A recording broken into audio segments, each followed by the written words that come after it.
Hello students, welcome back to our channel.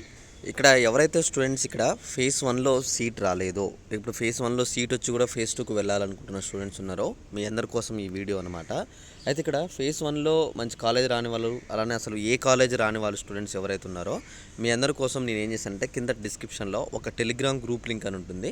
మీరు ఆ గ్రూప్లో జాయిన్ అయ్యి అక్కడ మీకు ఒక ఐడి కనిపిస్తుంది అనమాట. నాది ఆ గ్రూప్లో అక్కడ ఏమని ఉంటుందంటే ఫేజ్ 2 వెబ్ ఆప్షన్స్ కోసం మెసేజ్ చేయండి అని చెప్పేసి మీకు అక్కడ ఒక ఐడి ఉంటుంది. మీ ఐడికి డైరెక్ట్ మీ యొక్క ర్యాంకు, మీ యొక్క క్యాస్ట్ మెసేజ్ చేసినట్టయితే మీకు వెంటనే మీ యొక్క ర్యాంక్ వైజ్గా ఒక పీడిఎఫ్ అయితే సెండ్ చేయడం అయితే జరుగుతుందన్నమాట. మీరు ఆ పీడిఎఫ్ అనేది డైరెక్ట్ మీ యొక్క వెబ్ ఆప్షన్స్ పెట్టుకుంటే మీకు డైరెక్ట్ ఆ కాలేజెస్ అయితే మంచి కాలేజెస్ అయితే సీట్స్ రావడం అయితే జరుగుతున్నాయి అనమాట. ఫేజ్ 1లో మంచి ర్యాంక్స్ వచ్చి కూడా చాలా వరకు కాలేజీలు రాలేదు. ఎందుకంటే వెబ్ ఆప్షన్స్ ప్రియారిటీ అనేది సరిగ్గా ఇవ్వకపోవడం వల్ల, మీ ర్యాంక్ బేస్డ్ మంచి కాలేజ్ పెట్టకపోవడం వల్ల మీ కాలేజెస్ అయితే రాలేవు. సో అప్పుడు అందుకనే మేము ఏం చేస్తున్నాం అంటే ఇప్పుడు మీకు మంచి కాలేజెస్ రావాలంటే మాత్రం ఒకసారి నేను సెండ్ చేసే పీడిఎఫ్ అయితే పెట్టుకోండి. అయితే ఇక్కడ మీరు ఇక్కడ చూసుకున్నట్లయితే ఇక్కడ మెయిన్గా వచ్చేసి మనకి ఇక్కడ ఎవరైతే ఫేజ్ 2కి కొత్తగా, అంటే ఇప్పుడు ఫేజ్ 1లో జాయిన్ కాకుండా, అంటే ఫేజ్ 1లో మీరు పార్టిసిపేట్ చేయకుండా ఫేజ్ 2కి చేస్తున్న వాళ్ళు ఎవరైతే ఉన్నారో వాళ్ళు ఏం చేస్తారంటే 25th నుంచి మీకు ఇక్కడ ఏదైతే ప్రాసెసింగ్ ఫీ కావచ్చు, స్లాట్ బుకింగ్ కావచ్చు, మనకి 25 నుంచి స్టార్ట్ అవుతుందన్నమాట. మీరు ఇక్కడ స్లాట్ బుక్ చేసుకున్న తర్వాత మనకి 26వ తారీఖు నుంచి మనకైతే వెరిఫికేషన్స్ అయితే ఉంటాయి. అయితే ఇక్కడ మరి ఫస్ట్ ఫేజ్లో మేము ఆల్రెడీ చేసామన్నా డైరెక్ట్ వెబ్ ఆప్షన్స్ అయినా మేము, లేకపోతే మళ్ళీ పేమెంట్ ఏమైనా చేయాలంటే లేదండి. ఫేజ్ 1లో ఆల్రెడీ చేసిన స్టూడెంట్స్ ఎవరైతే ఉన్నారో ఆల్రెడీ మీరు ప్రాసెసింగ్ ఫీ కట్టి స్లాట్ బుక్ చేసుకొని సర్టిఫికేట్ వెరిఫికేషన్ చేసుకున్నారు, ఫేజ్ 1లో పార్టిసిపేట్ చేశారు.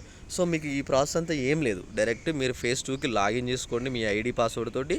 డైరెక్ట్ మీకు ఇక్కడ ఫేజ్ 1లో చూపించిన వెబ్ ఆప్షన్స్ అయితే జీరో ఉంటాయి అనమాట, అన్నీ పోతాయి. ఇప్పుడు మీకు ఒకవేళ ఫేజ్ 1లో వచ్చిన కాలేజ్ ఉంటే మీకు అక్కడ అలాట్మెంట్ ఆర్డర్ ఉంటుంది.